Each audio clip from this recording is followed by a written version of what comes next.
Okay, so ladies and gentlemen, I have the immense pleasure to introducing our roundtable. I'll start with Karen. Oops. As a CHRO, Karen has a wealth of experience in HR transformation, culture, inclusion strategy, change management. Currently serving as the CHRO of FINTRAC, Karen is dedicated to driving strategy, character leadership, and workforce empowerment. With a keen focus on skills-based hiring, Karen has constantly delivered on key initiatives and priorities by leveraging the power of relationships and then recognizing talent and expertise at all levels. As a result, she has successfully fostered an environment where diverse teams can thrive. So Karen's expertise aligns perfectly well with the concepts from both WithYouWithMe and SFIA, as she is an advocate for leveraging modern HR technologies to maximize workforce potential and enable effective talent management. Throughout her career, Karen has several high-profile positions in various organizations, including Public Services of Procurement Canada and Procurement Canada, Correctional Services Canada, and her passion for continuous modernization and innovation in the HR people dimensions has led her to champion the use of data and machine learning to drive decisions and deliver optimal programs and services. Karen's expertise and experience combined with her passion for empowering diverse teams makes her an invaluable contributor to today's round of discussion. I put these bios together, by the way, so it's blame me if it's really well done. I feel really good about myself. She's blushing. You can't see Yeah. it. Thanks for coming. Yeah. For Greg, Mr. Greg Lane, who brings with him a wealth of experience and expertise in the information technology and services industry. As the CEO of CIPS, it's Canada's Association of IT Professionals. Greg has demonstrated remarkable leadership and strong commitment to the growth and development of the IT sector. Throughout his immense career, and I use immense even though he asked me not to, Greg has held various key positions with emphasize his skills in business planning, sales, IT strategy, professional services, and data management, center management. His extensive experience in using information technology to provide a superior customer service experience is particularly relevant for today's panel discussion on skills-based hiring and talent mobility with WithYouWithMe and SFIA.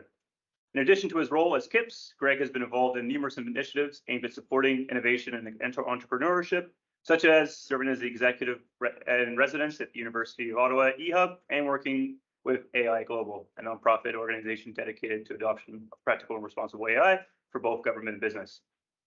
Greg's background in business development, along with his dedication to fostering the growth of the IT industry, will undoubtedly provide insight and contribute significantly to our conversation today. And then the last one, Chris will put you through the same ordeal. This is my great pleasure to introduce Chris Ayotte, who brings with him a wealth of experience and expertise in the realm of national security and defense. As a retired general officer and the Canadian Army, he has demonstrated leadership and strategic planning throughout his career. During his tenure in the military, Chris held several key positions that showcase his capabilities in personnel and organizational development. Most notably, his last position, Director General for the Canadian Army Force Development. Chris was responsible for the development of new capabilities for the Canadian Army, including emerging personnel requirements, organizational structures, future group concept design, digital transformation, and the management of a multi-billion-dollar capital equipment program. His experience makes him particularly well suited to discuss skills-based hiring and talent mobility with SFIA. His extensive background in leading and managing through uncertainty, strategic planning and analysis, evolving organizational culture, and providing advice to individuals and teams will undoubtedly improve insights to this conversation. So to set the stage for this discussion, I want to briefly introduce a couple of key themes and areas of focus that we'll be addressing today. Firstly, we'll examine the concept of prioritizing potential over experience in the hiring process. We'll focus on how the Canadian government can benefit from adopting a skills-based approach and recruiting IT professionals. Our panelist, Karen, will share her insights on how FINTRAC is leveraging skills frameworks and embracing the philosophy of hire secure cleared IT professionals from diverse backgrounds. Next, we'll explore how implementing SFIA can drive innovation and open up new opportunities for the Canadian government and the country as a whole. And so Greg, with his extensive background in the IT industry and experience as a CEO of CIPS, will offer his perspective on the advantages of adopting this framework within the IT sector and its potential to transform organizations' talent development. And lastly, Chris will discuss his experience in the military and his current role with WithYouWithMe, focus on the importance of talent mobility, the role of SFIA can play in optimizing the workforce within the Canadian government. So by addressing these key themes, we hope to provide a comprehensive understanding of the potential benefits and applications of a skills framework like SFIA, the skills-based hiring and talent management in the Canadian context. And our esteemed panelists will share their insights and experience illustrating how this approach can contribute to a more dynamic, diverse, and innovative workforce in the Canadian government. So with that, we'll dive into a discussion and explore the transformational potential of SFIA and skills-based hiring in Canada. Before you start, how about we give a warm welcome to our panel?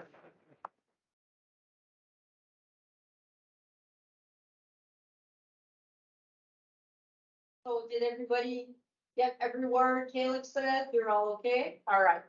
Wonderful. So I will say we're good. Is that bad, eh? Okay.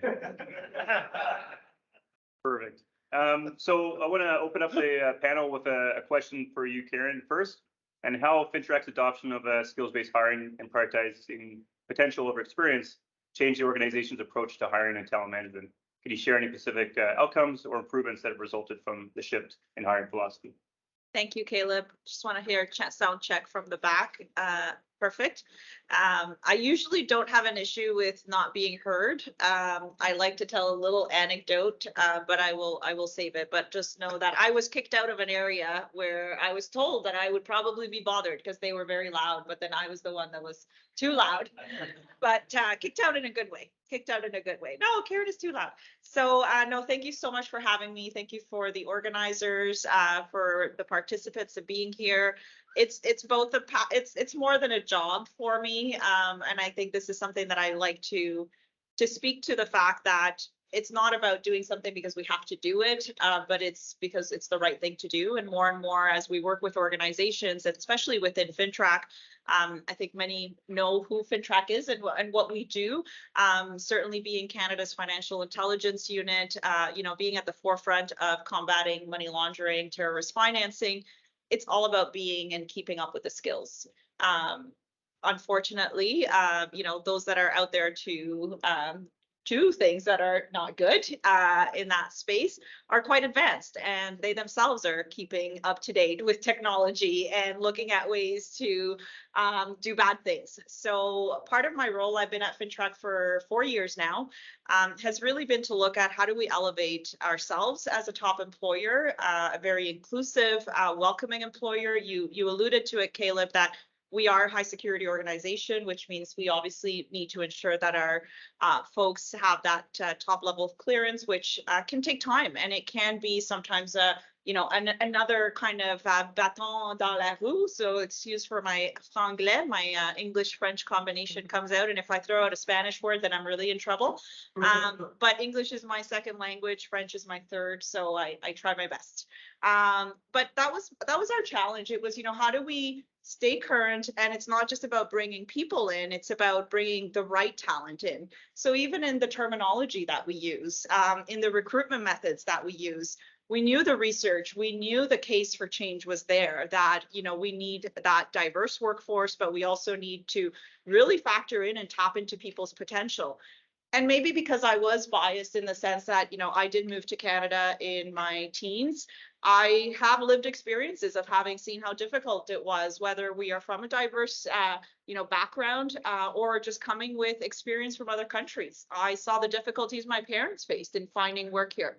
Both engineers, background, educated, masters in Cuba, which, I'll say yay for Cuba in a certain way, but not in other ways. But education is great, recognized programs worldwide. And my dad, following, 20 years of a career in the United Nations, so international public service, was basically walked out the door. You don't have Canadian experience. I've got international experience. I've got diverse experience that will potentially bring, new ideas and elevate your organization. So whether that drove my passion or not, it was something that when I came into different organizations, I was still seeing that mindset within our own public service hiring group. So I said, either I'm doing this because, I've had, my whole family is either engineers or employment lawyers, and maybe it's just in the cards that I have to re-engineer business processes to fix things.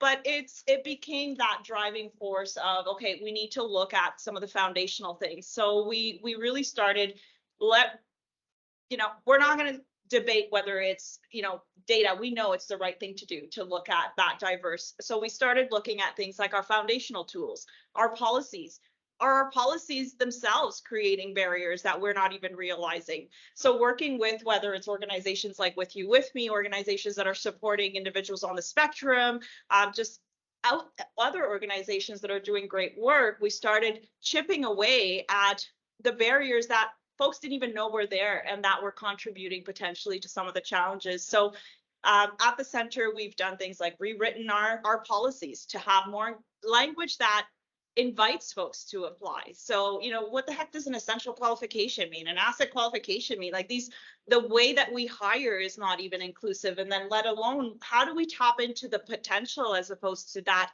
you know, oh, do you have 10 years experience? Please let me bring out the calendar so I can add up the days that you were on mat leave. Like,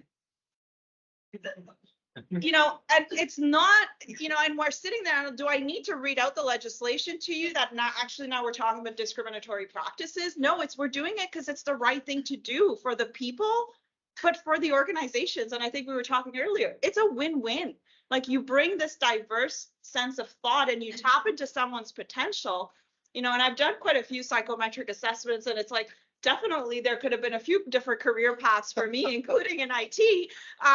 But, you know, harness my potential, harness who I am as an individual contributor in an organization. So I think a lot of that has fed into how we've written and rewritten our policies, how we have tried to curate for hiring managers the type of tools that are available to them, whether it is psychometric tools that are reliable, you know, tested, and as much as possible eliminate that bias. And then in parallel, a lot of what we have done has been around awareness. So when we, you know, we've tried to program things, and my saying is often, I want to program things so that I don't have to program them later on. So it becomes intrinsic and it becomes part of the DNA of an organization. Like I can be confident candidates are going to walk into a room and not feel that, oh, my experience is not valued or my potential is not even being considered. So we've looked, and I think it's a continuous journey, Caleb. I'll definitely say, you know, we're not where we'd like to be. We're quite tough on ourselves in terms of as an organization, but continuing to take the guesswork, but also the bias out of the whole assessment process, really being open-minded. And when we program things like our partnership with You With Me and other partnerships that we've done, it's to show small successes and small wins. So when it's no longer Karen and her team sitting in front of the, you know, a FINTRAC all staff talking about how, you know, we're committed to hiring individuals on the spectrum because we actually recognize the value they bring to our analytical work. They can look at things very differently than I can look at them. Put me to look at something, you know, people-based, and, you know, I'll excel there. But it's recognizing that potential. But when it's somebody else, you know, hiring managers speaking about the success they've now had, then I sit back and say, okay, we are moving the yardstick. But it's hard to move. And I think we need to be cognizant of that, that more and more of the roles that we are in a position to influence, we need to grab onto and be able to affect some change. So if I think I've completely gone off whatever the question was, which is very normal. Nailed it. Typical Cuban, right? Like, you know, and I can make fun of my own background, and I'm happy to do that. But my family always says, yeah, we have a curse. We just go on forever. But I think it's been looking at things that can make impactful change. And sometimes folks will say policy, boring. Yeah, but you know what? At the end of the day, you put something in policy, you're making a statement, and it sets the foundation. So a lot of the work that we've done, you know, most folks would say, I haven't seen, well, the policy, sure, that's great. But no, there's so much that has come from that because now it's something that we stand on. We often refer to a lot of our modernization work around a house. So we've set the foundation, we've set the frame. Now we're working on the rooms on the inside and, you know, the people that walk around the house, but that frame and that foundation has been critical, and it's taken time, but it's been really important to set. So. Greg and Chris, do you have anything to add to what? Not a word. It's No? fabulous. No. It's all good. I love the aspect of doing the right thing.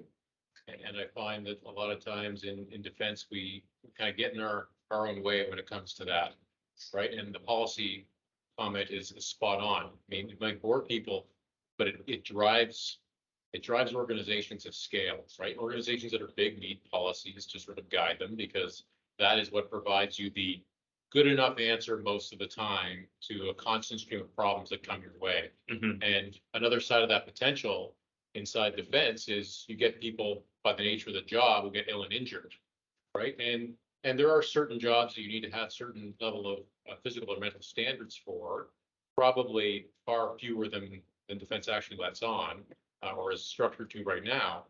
But wouldn't it be great if you took those people who could no longer do a certain job and they got pipelined somewhere else in the organization, right? I mean, a lot of policy prevents that right now. Yeah. And it's very difficult for me to figure out someone who has decided to join an organization who still wants to be in that organization, that they cannot continue to value add. Now, whether that be skills that are already inherent or an upskilling process. I mean, I think AT&T, like a decade ago, saw with the internet that landlines were dying. And they invested $250 million to reskill like 140,000 people inside AT&T and move them across to the digital and data side of the business as it was emerging. I mean, it makes so much sense. In a war for talent everywhere, why wouldn't you take somebody who's already committed to an organization, show them you care, upskill them, give them another way to serve? It just makes sense. Yeah. There's sometimes a phrase used, it's better to upskill the culture than it is to change the culture of the skills. Based on what you were just saying there, Chris, what do you think about that? Like, if people have like inherent skills you're not thinking about, people might have like capabilities that you aren't really understanding, but like if you can upskill them, they can actually have a lot more in the business processes of the organization.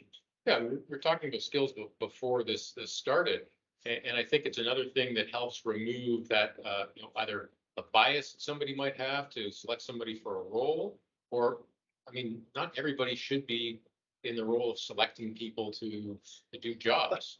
Yeah. I mean, it's a skill like everything else. So providing a skills framework is another way of ensuring that you're going to get hopefully getting the right person into the job, as opposed to just, we have a vacancy, let's move somebody across.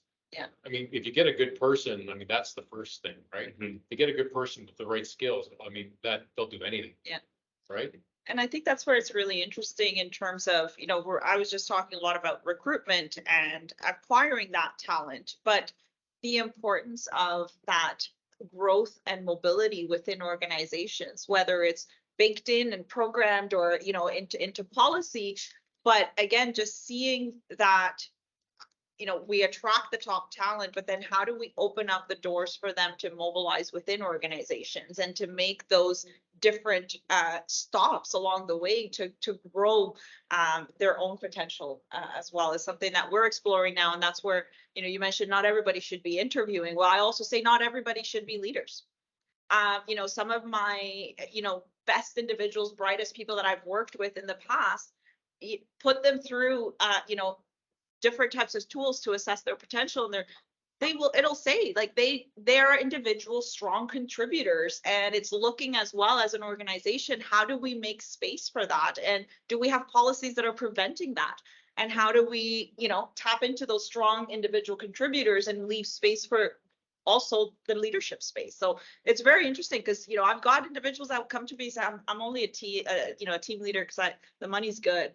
It's like, boy, you're going to have a rough journey, along the way. Like being a leader now and it's always been a challenging space to be in, but all the more so now it's, emotional intelligence, understanding socioeconomic challenges. Like we're not just dealing with a number, or I love how some teams are still called personnel. It's like, we're not just dealing with a walking head here. Like this is a human experiencing a belonging, in an organization. So I like to say, maybe, I don't know if it was in the cards that I studied psychology in university, but it's like, oh boy, like these are the years for organizational psychology to come to life. And that's what I find so fascinating about, the work that you guys are doing. It's how do we maximize the power of organizational psychology with the right tools to really enable some of the success of people and organizations. You can tell me, by the way, Karen, stop talking. No, this is perfect. But I want to dive into a little bit more. You talked about your personal story in the family movie from Cuba. Now, I guess I would go over to Greg as CEO of CIPS. what do you see as the most efficient challenges facing the IT sector in Canada in terms of talent development and recruitment, knowing that like we're going to have to use the whole country, but then also the whole people that everyone that comes to this country, and how in adopting like a framework can help address these challenges and drive innovation in the industry. So I'm gonna write a book because it's not an easy answer. And so I tell a story that I worked at a company called Deloitte, so some of you would know. And what we were able to do in that organization is because we had the same methodology training and we had the same HR ratings, we could use staff interchangeably from different offices or different countries, in fact, and put together teams. And so when I joined the Canadian Information Processing Society and looked at the country as a whole and thought, what if the entire country had a common standard and common methodology and common description for talent, we would move everybody up, right?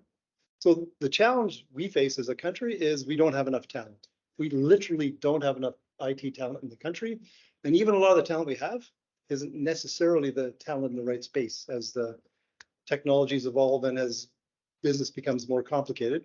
So development and helping people develop is the key focus of our association. And SFIA is a framework that allows us to have a common language across all these conversations. What's a business analyst? There shouldn't be multiple answers for that question. There should be one answer and maybe with different levels. And that's what I find so attractive with SFIA. We can see how you progress a career. So you start with knowledge, you gain skill by applying that knowledge in a business context, and you graduate to competence.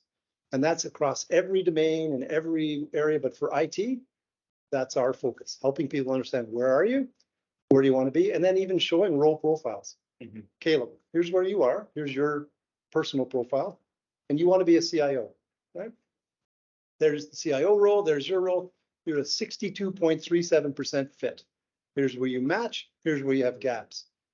I worked in IT for many, many years, and I had a lot of conversations in my office with staff who said, why did Karen get that job? I should have got that job. I'm better at that job. I should have. It's a very emotional conversation, and it's not an easy conversation to have. So if you can take the conversation down a notch and say, Karen is an 82.7% fit for that job. You're a 65 point whatever percent fit. Here's where you need to work on. So as a manager and a staff, that's our plan for the next 12, 18, whatever number of months. But now that's a conversation around how to change rather than dealing with the emotion of why she got the job and somebody else didn't. And it means we have a plan. You want that job? Here's what we have to do. And it's a shared responsibility. I help you figure it out. You have to execute as the staff person. And that, if you take that up again to a national perspective, if that conversation happens nationally, we, from an IT capability nationally, can compete more successfully for work and have more people coming here. And the other thing I like about SFIA is it's in 12 languages. So this international conversation, when you ask somebody to rank themselves or rate themselves, and it's not their first language, that's a difficult challenge. If they can rate themselves in their first language, then it's an easy conversation to have. I understand what you presented, you understand what you've been asked, and that's a much more productive conversation. So we, from a CIPS perspective, have adopted SFIA, and we believe it's an answer for one of the big challenges about how we grow more talent, ethical, competent IT talent in the country. I guess it, to feed into what Karen was saying as well, it actually creates flexibility. So you don't have to do every, every single role as part of the hierarchy. If you actually want to build up to do this job, you don't actually have to go do that leadership job just because that's the job you have to do. We can actually like move you Exactly. over to that. If you match aptitude and skill, now you've got a really nice way to figure out your path, as opposed to what most of us probably did, which was just say yes to most times we got offered a job, right? If I knew I had a better idea of what I could be good at, I might have changed those, but that's The urgency is there. I heard this morning, I'm just like, I have sometimes I remember things and sometimes I don't, but this one stuck with me. I think it's not too far from now, 50% of Canada's population will not be born in Canada or will not have been born in Canada. I count myself in that. Like, how many of us around the table here, online, and I think that's the reality is the urgency is there. We think we have a shortage of talent now, well, if the mindsets don't change and if we're not using the right tools to assess potential, to assess that talent potential, good luck. And that just reinforces me the international point. Yeah. It's an international standard so that you don't have to convert and we don't have to create our own. We're a part of an international community in technology and we should recognize that and use it. And I guess it's not only enabling people to go into the country, but then I guess it's across different industries in the country. So like going over to you, Chris, like knowing you just transitioned out of the military into your current role, like how does that influence your perspective on talent mobility and skills-based hiring? And what unique insights have you gained and could benefit the Canadian government in optimizing their workforce? So, I mean, I know there's a lot of veterans in the room, so this won't be new to you. I mean, there's sort of two parts to the way that skills are dealt with inside I think any military, right? So hiring is called recruiting, and really somebody walks in the door and decides or picks or is given a trade, and then really this is kind of, think of it as the operational side of the military. They're then given all of the skills and the knowledge to do that next job or a series of jobs. And there's layers to it. In fact, that part of, I think, the military, you'd be hard pressed to find another organization that gives as many skills or as much knowledge. Many would say there's a unhealthy addiction to training in the military. That's probably another discussion. It's a different panel. Yeah, it's a different panel. But as an example, I was a military engineer, so I received all of my military engineer training. And then at a certain point, I started to receive common Army training as an Army officer. And then at a certain point, I had the layer of the Canadian Armed Forces training that got put on top of that as well. And there's a lot of really good reasons for that, because it makes the force resilient. It makes you quite agile when you're dealing with uncertainty, especially when you're dealing with uncertainty in high risk environments. I mean, you want to have a sort of a depth of skills, knowledge, and a level of comfort that empowers somebody to action and hopefully taking the right actions. So that's kind of the one side of the organization, which is really robust, and there's always going to be challenges with it. Now, the other side of the organization, look here in Ottawa, say the corporate side, I'm not talking about the department being the public service. What I'm really speaking about is uniformed members who come into corporate roles that are not those in which they joined the forces for, right? Pilot, artillery, engineer, right? So, and I'll give you my example. So I finished commanding an engineer unit, and I was looking for a job, or a job was being sought for me, and I ended up as the Army business planner. Okay, so the Army's operating budget that I had to plan for the out year was $1.2 billion. Up to that point, I had probably been given $1,000 and told point blank, if you screw this up, you're fired. And they're giving me like over $1 billion to plan out. I had zero business planning experience.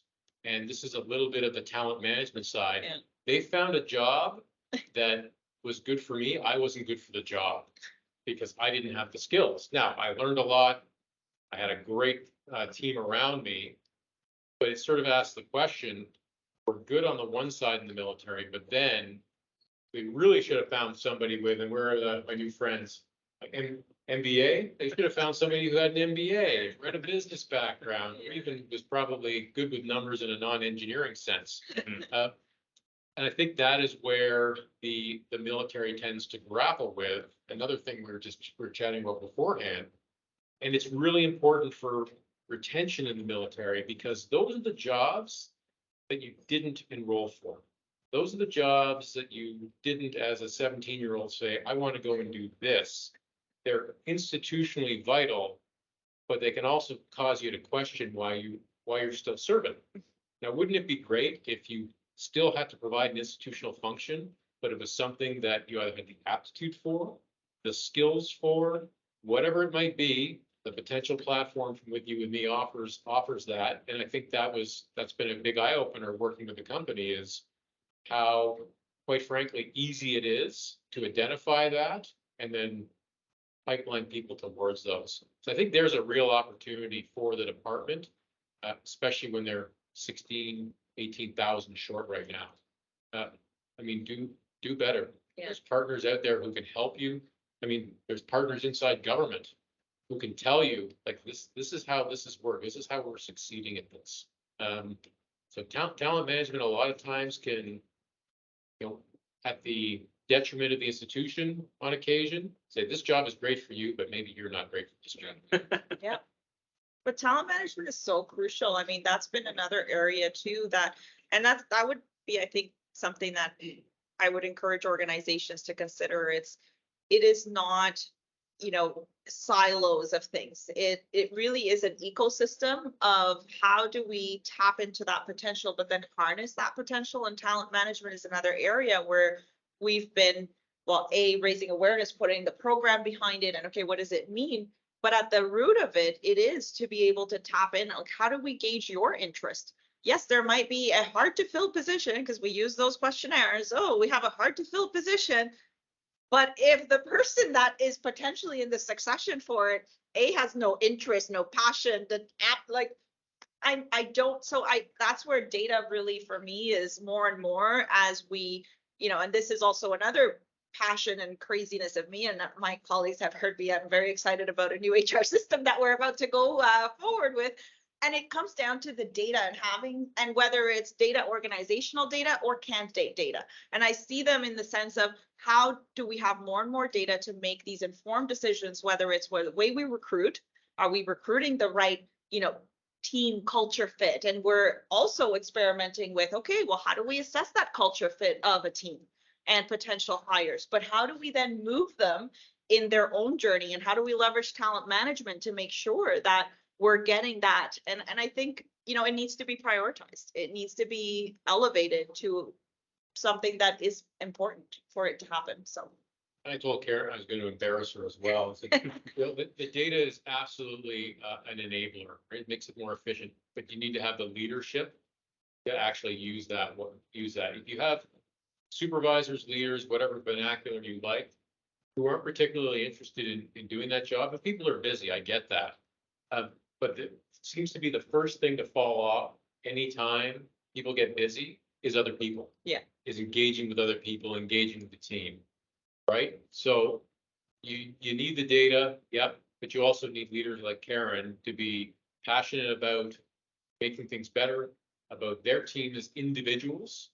So you're not just taking a one-size-fits-all approach. And I think data helps you actually save time, still engage with your people, and make a better decision. Yeah. Gives you the insights so you can make the right decision.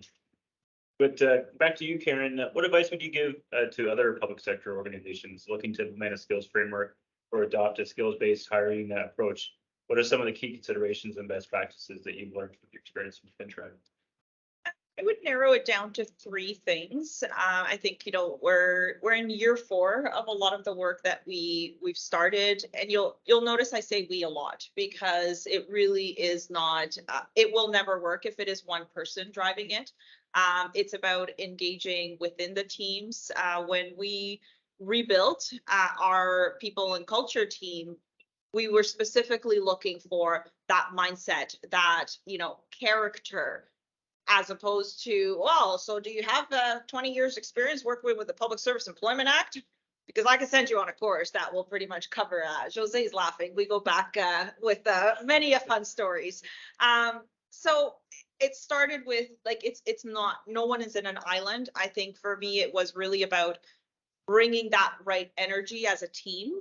And then it came down to 3 key things: is driving that foundational piece. Don't ignore the things that may seem that are a bit boring for some, although I've got some amazing folks that love policy and actually make you really fall in love with the potential of policy. And even just in the way that we upskill our own folks, I wanted folks to think about policy differently. So we sent our entire team to a university program very targeted on policy writing, inclusive. So, forget the way you've seen policy being written, not to discredit, but learn from the continuous research that's out there, the continuous minds. And we're not in an island, whether it's Canada or it can be a university in the UK. Maybe they have a renowned program. So really spread those wings and think outside your boxes in terms of some of even those foundational pieces, pushing the envelope, Yet a lot of the things that I'm going to say is, I would say, will be moot if you don't have, like you said, Chris, the right leadership. You need to, this needs to be something the organization believes at its core, which means you will have the support. When you need to push and send 5 emails out to say we all committed to this at this meeting and we're doing it, you know, you've got, you know, people will have your back, and there is that uniform. It's not an us versus them. We are speaking as one leadership team at FINTRAC. This is what it means to us. It's not just what we put on our external site about being inclusive. No, we're bringing it to life. And that's where, for me, it's meaningful when it becomes part of the DNA of the organization. And I don't have to script managers like, don't forget to say this. It's something that they breathe. So I think that comes from that leadership being shown, that championing, that sponsorship, that, you know, bringing a real life example into things. It's not just a theory out there. And the other piece would be, and this I got from the my IT friends, because I've worked pretty much my entire career. My clients have always been on the IT side. When I started my career in government, it was at ESDC, at 8th floor. IITB was my branch. And, you know, I had some great colleagues. So I learned from them, crawl, walk, run, right? And I like to steal things in a good way. You know, steal great ideas, adopt them, and kind of make them into my own. And with our team, it was like, we don't need to boil the ocean with things. Let's find small wins, big impacts. So, you know, we tried out one partnership, and we said, we're going to look at specifically, we have a skill set need around analytics here and there. And we partnered to do hiring with individuals on the spectrum. Let's celebrate those wins. And then taking the time to showcase and show the impact, not the person necessarily, because that's another thing that we've been now looking at is, as an organization, as you bring that diversity in, it's also not about tokenism and saying, I have the hire over here from that program, yay for me. No, not yay for you. Yay for that person and for the organization. And we don't need to flash them. You know, you don't need to flash me as the Cuban here. So it's, and then we're getting into that sense of culture as an organization. And, you know, this needs to be something that we do because it's the right thing to do, not because we've got a target. And we try not to even talk about targets. So make it about the benefit, the outcome, the impacts to the organization and the successes. Sure, we keep track on workforce availability at a minimum. That's our basis. If 50% of our people are going to be from, you know, like, think about those metrics, but we're not doing it for that check mark, even though we are quite proud to be in like the top 5 on hiring. But I will stop there. No, you're quite right. We just enabled quite a few veterans to get public service jobs in our CMP. And then we reached out to the people, and like, not everyone wants to tell their story. So if they don't want to tell their story, you just have to let them just be successful and don't do that. So, Yeah. But you still want to tell it that it's a great success. Yeah. Anyone else wanted to say anything? But I just want to pick up on the corporate culture. When we worked in consulting, we were working with firms around how you define, refine, create corporate culture. The thing that stood out for me is it's defined by default behavior, right? So people, staff, act when there's policy consistent with the policy. It's when there's no policy or no guidelines. That's when you find out what corporate culture is, because staff or individuals will do what they think their manager would want them to do. And that's when you know you've got a successful corporate culture. When there is no policy and they do the right thing, largely it's because that's what they think you would want them to do. So I love the whole concept of corporate culture and how you build it, but it comes from leadership, and leadership doing the right things and following through. So if you say something and you do it, then that becomes the norm, right? If I say it, I have to do it, right? So I just think corporate culture and training and helping people develop skills is the most important thing we as leaders or people in the industry can do. Excited to hear that. Thanks.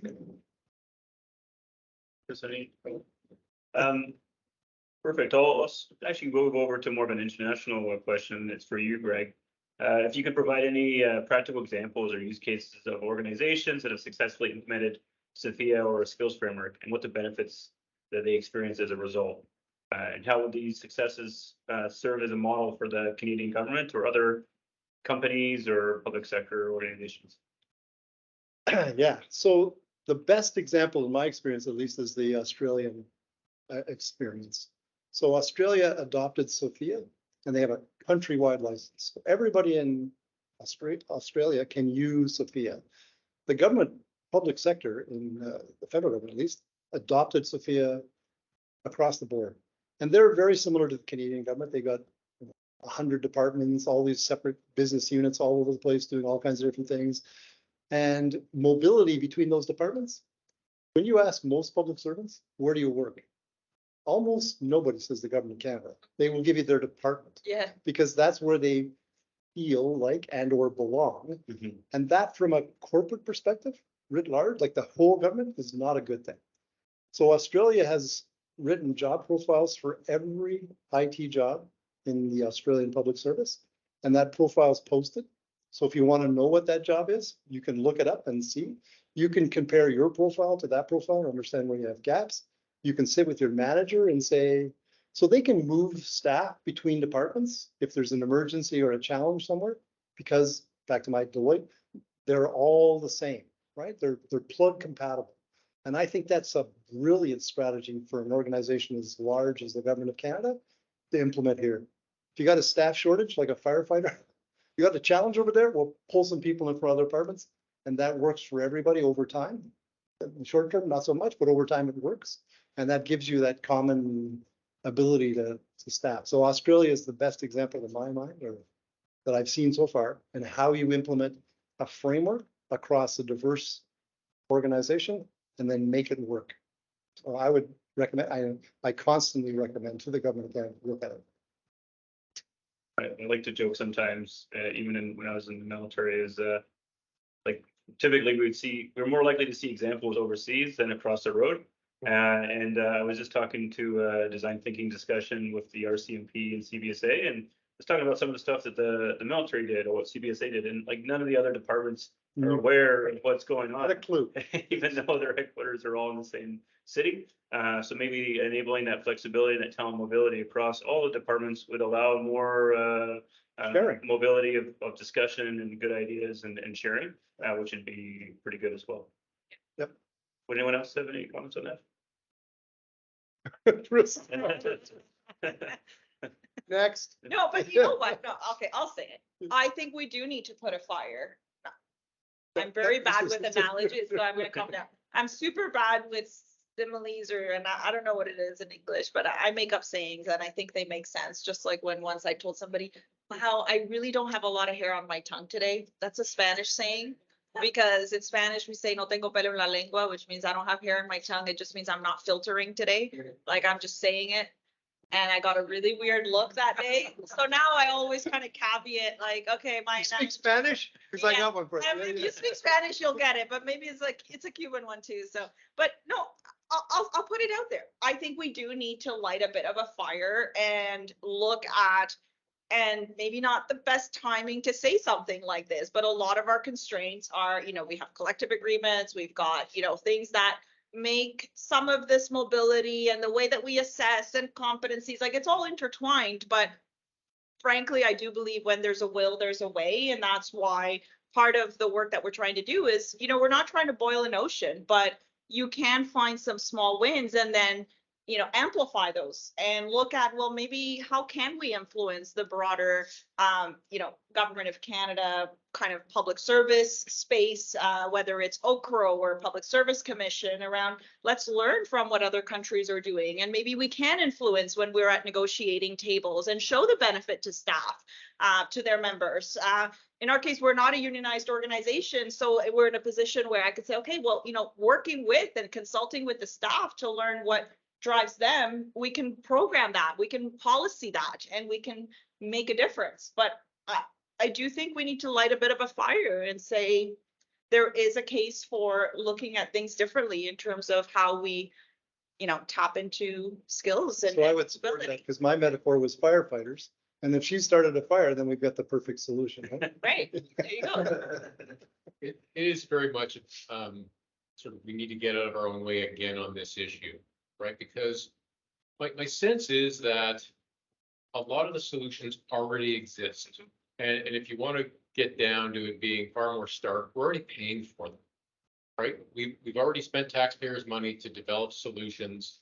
We just need to open up the aperture so we can collaborate and understand what's out there, right? And I'll pivot off the Australia example. So in 2010, I spent a year in Australia on staff college. And I was absolutely amazed at the fact that two things were true. One, anything that Australia was working on in the military that was new, the Canadian military had already done it. And two, vice versa. Things that we were going, this is a great idea. Australian colleagues would go, hey, we did that 10 years Yeah, ago. It failed been there. horribly. Yeah. Why didn't you call us? Right? So Yeah. and it's the same thing here. And we were on a discussion last week with the Canadian military and the Australian military. And the Australians have got a great model right now, an employment model that when you're facing the shortage the Canadian military is facing, why wouldn't you phone a friend and just say, we want to use this? You've already got it, to a level of development where we can roll it out. We'll just do it. It may not be the 100% solution, but as you're, advancing towards 20,000 short, what do you care? Yeah. Like just get something, If get it's something that's gonna 80% stop the good. bleeding. Yeah. So we really need to get out of our own way again and start talking to other organizations, allies, because I think most of the solutions are already out there. And don't let policy get in your way too much. Like you have to work in the framework. But I was just talking to Health Canada. I think I was saying to someone earlier this morning. Nicole is a director there, and she's telling me about micro missions where you don't actually have to be that kind of physician to go into that position, but you can still try it out, which will help retention. It allows you to go work in other parts of the department, so you can learn different things and you can upskill before you go do that. So yeah, there's always those ideas out there, but sometimes it's hard to work out how to implement them. And it's the process, I think, too, Caleb. Like I think back to being in massive organizations. I mean, at FINTRAC, it's small enough that, you're there a few years, you start knowing, oh, that person's got potential for this. Our talent management is coming to life and we can mobilize.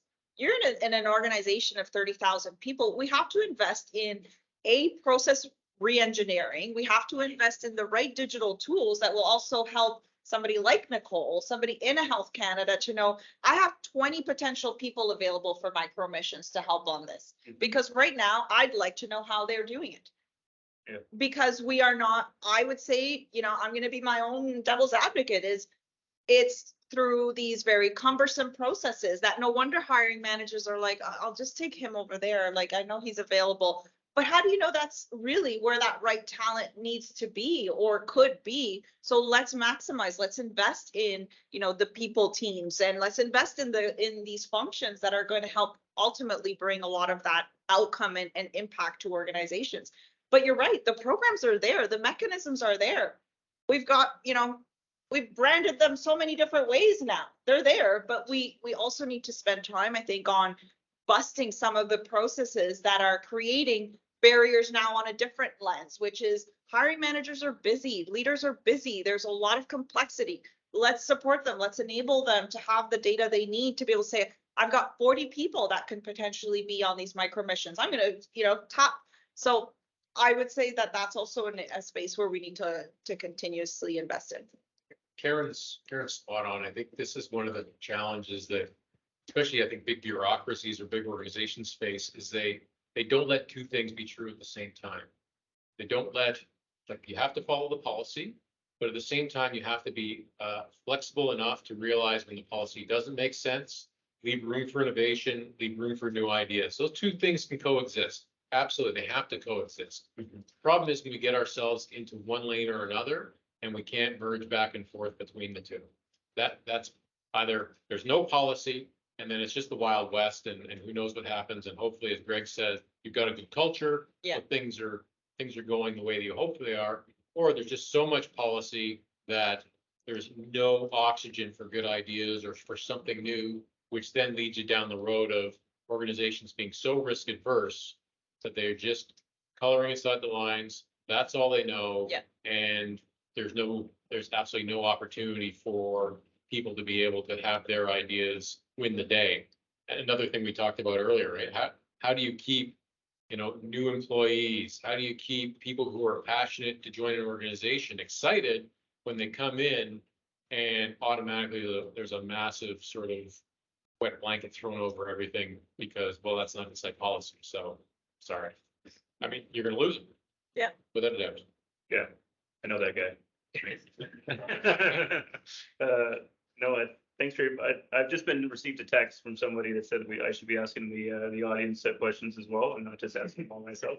So I'm gonna shift gears and allow anyone in the room, or if anyone online has any questions that they wanted to ask. If you could step up and ask them, and we'll be more interested.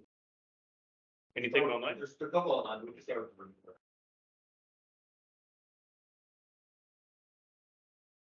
Okay. Online?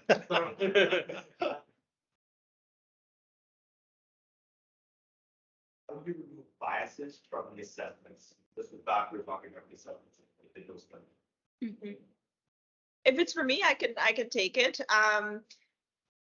That's it, and that's one of the things that we've tried to do is, again, I don't like this analogy, but it's like, it's not that I'm trying to provide a catalog of, bias-free assessment tools, but through research, through partnerships, through learning from other organizations, essentially what we have been trying to do, at least within the center, is use tested, reliable tools. I don't pretend to have a team of behavioral psychologists in my team, nor do I need them. And that's something else that I've been really advocating across town to say, we don't need to have, as a public service in our teams, expertise in every single pocket. Like, it's good for us to partner. It's good for us to leverage the expertise that is out there, and then be more of those business then elevate what we do in HR as business partners to understand the business, what they need, where they're going. Criminals are now tapping into AI. What do we need to do about that? So, what kind of skills do we need to bring around that? So that's why we've really relied on, whether it's different types of psychometric tools that are out there, working with internally within the Public Service Commission. We have a personnel psychology center.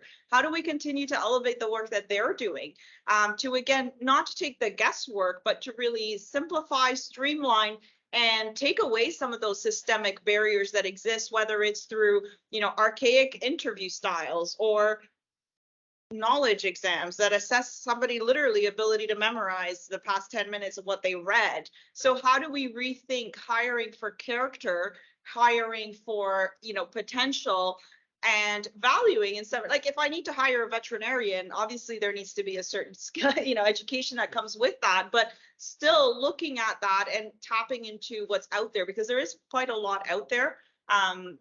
And tools like WithYouWithMe, and looking at how do we really tap into the potential. And then the flip side is, we also need to invest in the mindset of these hiring leaders, because I can give them all the amazing tools, assessment tools in the world, but at the end of the day, that hiring manager, that how do you shift that mindset? So what, training is different things, but also some of the other things around, lived experiences, successes, small wins, having them be the advocates and the champions, as opposed to the HR teams, for example. So bias, in my experience anyway, comes from, it's lots of times unintended. Okay? So if you have a consistent person or type doing the assessment, and you're likely going to wind up with something in there that's leaves others out. So international is why I like SFIA. It's developed by an international community, a very diverse group of inputs. It's updated regularly, and it's in, as I said before, multiple languages, because that's another place that bias comes in. Yeah. If people don't speak the language well enough, they can't. And if you've got role profiles and your profile, and you can map them without knowing who's this profile belongs to, another way to remove bias, right? This is the best fit for this job. Then you talk to the person and say, oh, okay. So supporting the hiring manager, but also taking unintended bias out in every way possible improves, I think, the product from a recruiting and or a hiring perspective. So. Yeah, you just have to be open to knowing that you might be making a mistake and just be unintended consequences. I was literally talking to the United Nations group yesterday, and they said that when you bring in refugees, they tried to do networking events where to bring in hiring managers and employers into the networking event. But culturally, a lot of people from other countries, there's more of a hierarchy from other countries, and so they would refuse to network and engage, and it would create a whole power struggle. And so what they've done, knowing that unintended bias in that whole process, was that they wouldn't allow anyone to present who they were or where they're from or what, and so that allowed people to have more of a free flow of conversations and to actually build out a network instead of like establishing a hierarchy So we- immediately into the We space. should all be sitting on chairs and we shouldn't be on couches and they're on hard chairs. That is another way. That's right. But essentially what we're trying to create it also just to that question is around that. It's an ecosystem of how we look at assessment too. It's not one assessment tool. And that's one of the, at least within FINTRAC, it's a small organization. And certainly in the past few years, very busy. So we're trying to make it easier for managers, but it's that quality of hire that we're looking at as well. So it's don't rely on just one tool because there will always be some type of unintended type of inherent systemic barriers. So it's looking at, okay, well, use a multitude of tools so that even within the assessment tools, we're not creating biases for, some people do really well in interviews. While they may do not so well in another type of assessment, right? So it's also diversify the assessment tools themselves. So when we think about diversity, we think about people, but let's diversify the tools as well, because we really do need to consider different ways that people show up and how they show their potential. There's also a social contract here. I think a lot of people, just based on the inherent power imbalance between someone who's trying to get hired and someone's hiring, I mean, don't be afraid to sort of ask that question. Like, what's your hiring, your HR ecosystem look like? Like, how do you consider this? When I was serving, I would always encourage people to say, and it's not the same, but it's a career management and succession planning system. Well, make sure that your supervisor, your leader, understands that system well, can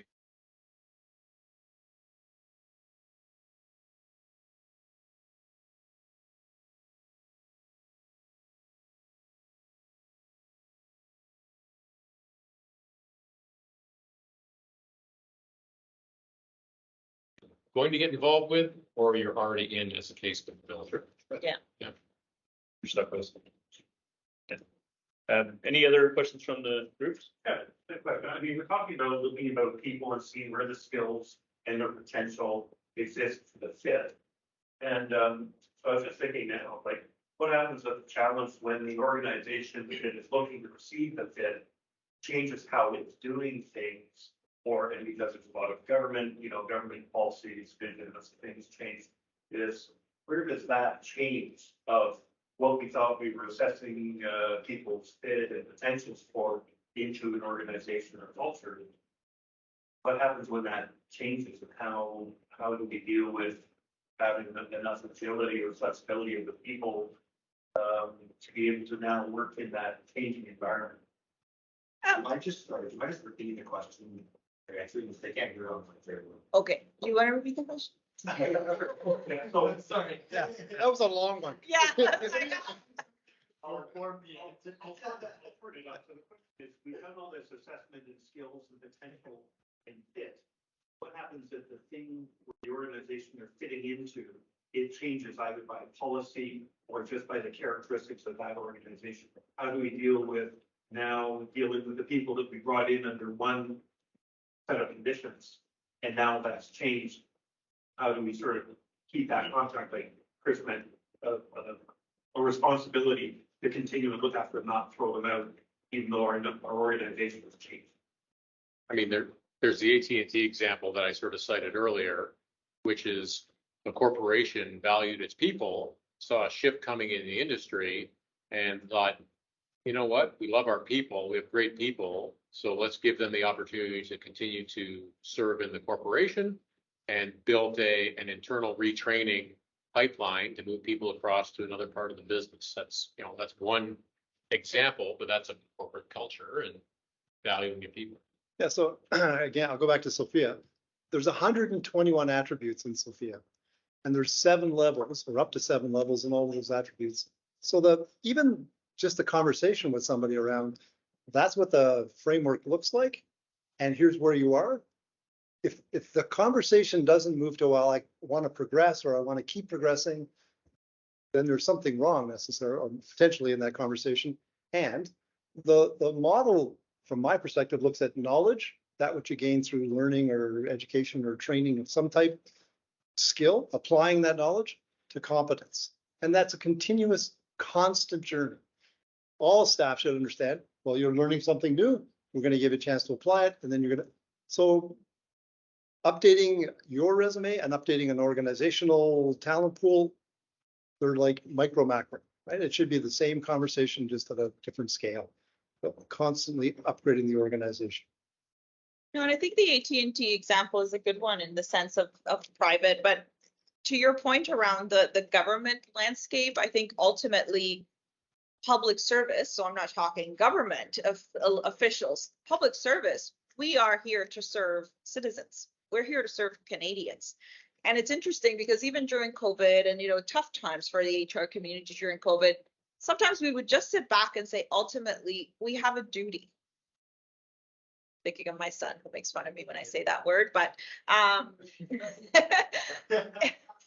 That's what kids are supposed to do. I have 2 boys.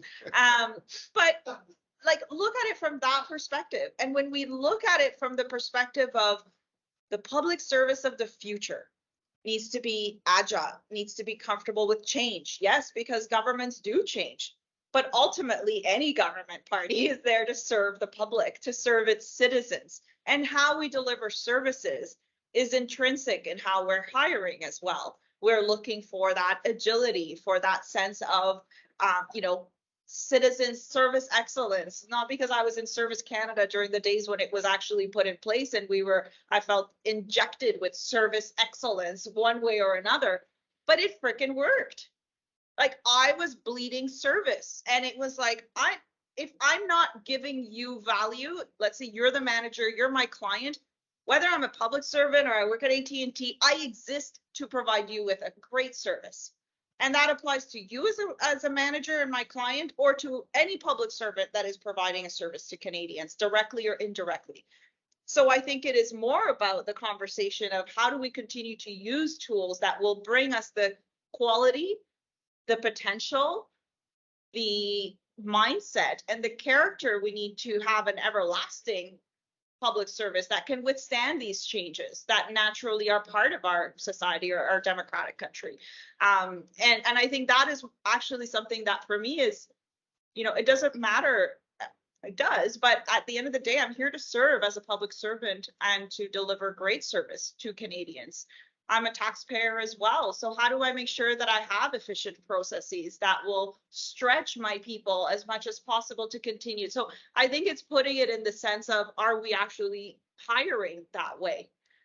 So also something I can go on for a little bit too. I guess for any large transformation though, it would be good to make sure you try and map out like the skills that you're like, you could do like to get ready for the future. You could do it like all of that last year. Like if the world's going to change in 5 years, you could do it in the last 6 months, or you could do it slowly and progressively over those 5 years. And if you've mapped out like those future skills you require, and then how some of the skills you have can transform or translate into other skills, well, you can kind of build out a relatively roadmap. And the direction might not be in the right spot, but at least you're evolving as an organization and not just like going to get caught on your back foot in 5 years when inevitably automation and augmentation and whatever chat GTP does in the future as well.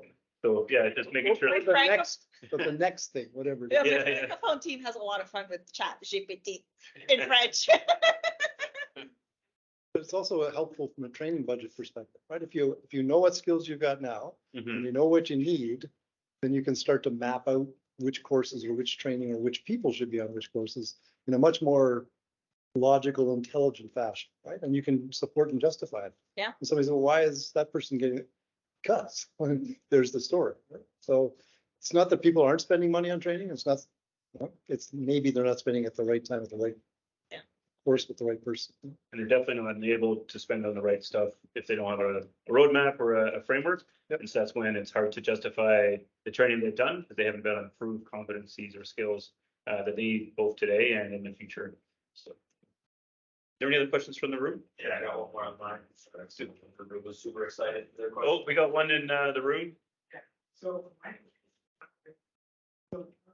have like international experience, so schooling here. So I understand they need very far because it's time. But then understand the onward in terms of policy. From the personal experience, if you do manage maybe the first time was machine when music was Spotify music. And then there was a part of the one doing carrying of lessons.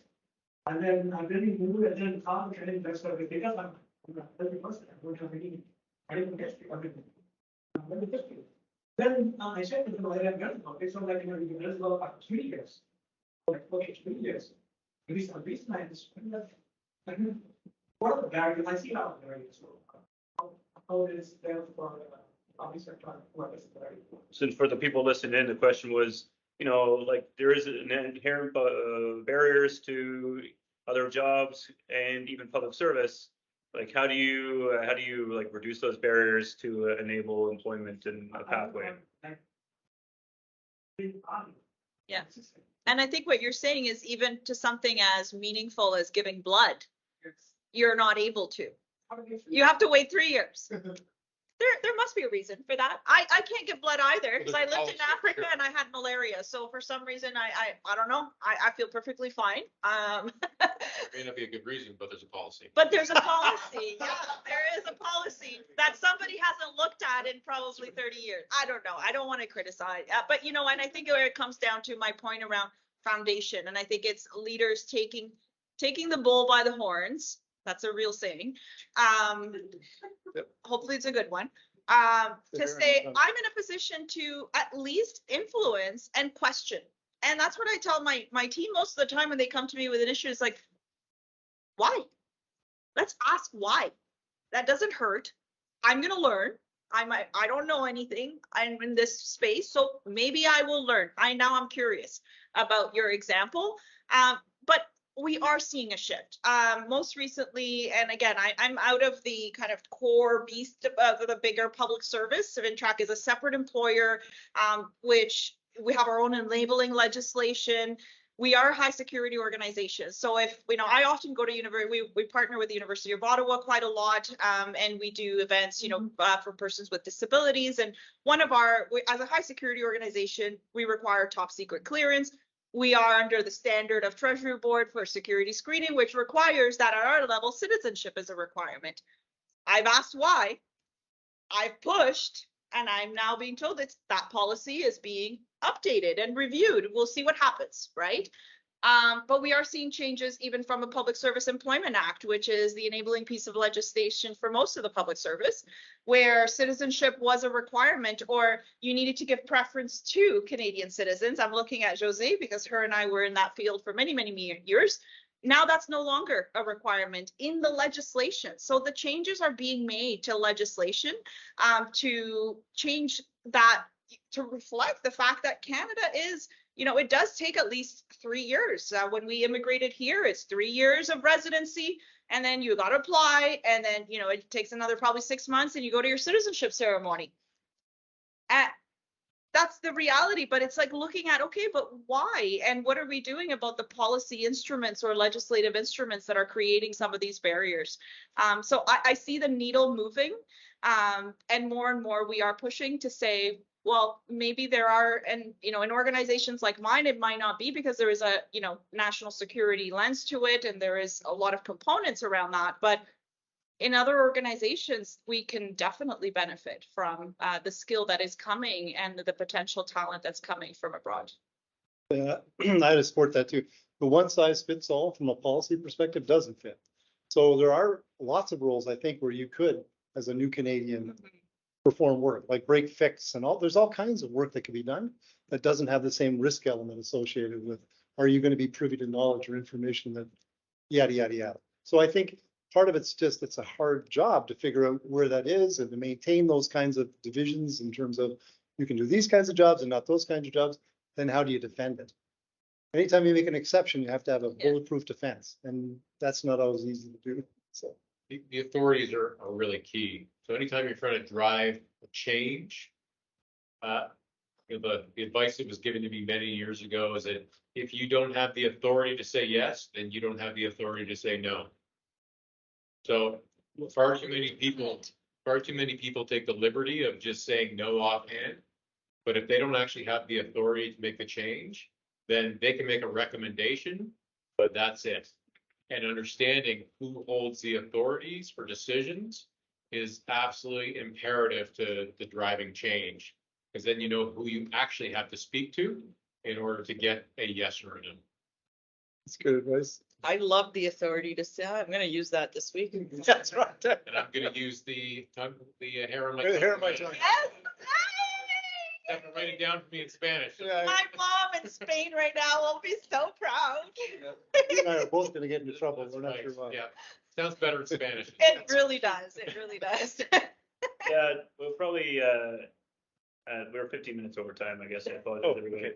Actually, we probably, unless there's a huge question from, There's just one more in the chat. I'd be happy to end it here unless you want to answer the last question. Yeah, let's hear it. yeah, last question, and then we'll, Given international and inter-organizational mobility drivers for change, how do you suggest solving the credential management and assessment challenges with skills framework from SFIA? So I can repeat that question. It's a No, but you can put my picture up if you want. Yeah. Seriously. Good timing. So one of the things we're trying to do from a CIPS perspective is look at the community that is probably most influential in IT. And in my mind, that's the CS community, so the computer science faculties and deans, and the education process that brings you to that point. And then the CIO community, the leadership in IT who are looking for talent and trying to make sure they're recruiting the right talent. So our role from my perspective as a society is to grow the talent pool in Canada. And this is my one-page depiction that describes, or at least I try to describe how I think we can do that. So working with CS, so the computer science faculty leads, to say, use SFIA in the classroom so students start to understand what industry looks for in terms of norms and expectations around behavior and performance, and then all the way through your career. So from a CIPS perspective, we have two designations, an ISP, which is right now SFIA level 3, and an ITCP, which is a SFIA level 5. And those are defined. So when you graduate from university from an accredited program as a CS student, you can apply for your AITP, which means you're on a path to that certification. And there's also a CIO certification. So everyone, from my perspective, in the industry should have a clear picture of how you progress through a career in IT. And it's based on a common language and a common understanding of roles and expectations. Right? So I socialize this diagram all over the place with different people to say, as an industry association, representing the professionals in this industry, we think this is the right approach. Common standards, common measurement, and from academia to retirement, you're on a path that you understand. So if you're trying to develop yourself professionally, if it's outside of SFIA, that could be fine. If it's inside SFIA, you just keep updating your profile. So your point around how do you manage change and how do you support change and how do you, this is my hope from a professional development perspective, how we support our people as they're moving through. Anyway, I don't know if that's a good answer to me, but that's my answer. I think that's great. I mean, we talked about bias a couple of times here. I mean, there's also this, and I found this, the transition out of the military is trying to access the right information. Like where it is, what it means, when you have a clear framework that everybody can understand, then that's just another, it's not going to level the field completely, but it's just another way from a knowledge perspective. Takes noise out. It really does. Yeah.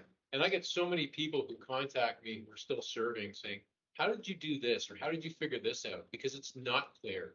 It's not transparent. I know we actually have a couple of transition experts in the room here, and we've talked about this at length. I mean, trying to find the information that is going to allow you to transition well and have the sort of the next chapter of your life, it's really hard.